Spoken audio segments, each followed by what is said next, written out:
విశాఖలో అంతర్జాతీయ beach cleanup day నిర్వహించారు. ఎంపీ శ్రీభరత్, కలెక్టర్ హరీందర్ ప్రసాద్ చెత్త సేకరించారు. కోస్ట్ గార్డ్ ఆధ్వర్యంలో ఈ కార్యక్రమం నిర్వహించారు. ప్రపంచవ్యాప్తంగా సముద్రాలు కలుషితమవుతున్నాయని, ఇటువంటి సమయంలో వాటి సంరక్షణకు చర్యలు తీసుకోవాల్సిన అవసరం ఉందని శ్రీభరత్ అన్నారు. ఎన్డీఏ ప్రభుత్వం అధికారంలోకి వచ్చిన తర్వాత పర్యావరణంపై ప్రత్యేక దృష్టి పెట్టిందన్నారు. విశాఖలో స్వచ్ఛత కార్యక్రమాల్లో భాగంగా అనేక చర్యలు తీసుకుంటున్నామన్నారు.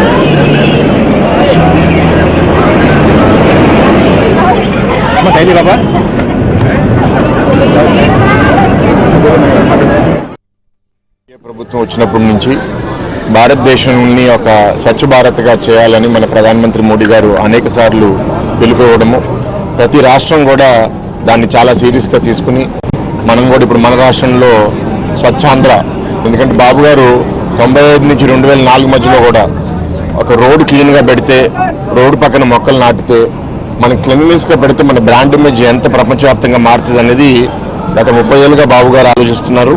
విశాఖపట్నం దేశంలోని నగరాల్లో టాప్ 3లో టాప్ 5లో ఎప్పుడూ ర్యాంక్ అవుతుంది క్లీన్లీనెస్లో.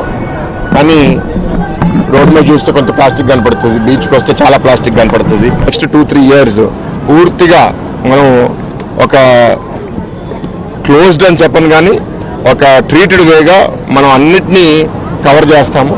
అది చేయడం వల్ల ఏంటి అంటే ఏ చెత్త అంటే ప్లాస్టిక్, బట్టలు ఇంకా ఏవి సముద్రంలో రాకుండా ఆగిపోతాయి. అంతేకాదు మురికి నీళ్ళు కూడా. ఇప్పుడు ఇక్కడ ఆర్కే బీచ్ చాలా మంది వస్తారు, కానీ నీళ్ళు మురికిగా ఉంటాయా లేదా, వాటర్లో దిగాలా లేదా అని కొందరు ఆలోచిస్తారు. కానీ ఎప్పుడైతే ఈ గడ్డల నుంచి కూడా మురికి నీళ్ళు సముద్రం లోపలికి వెళ్ళదో, సముద్రం కూడా ఇంకా చాలా క్లీన్గా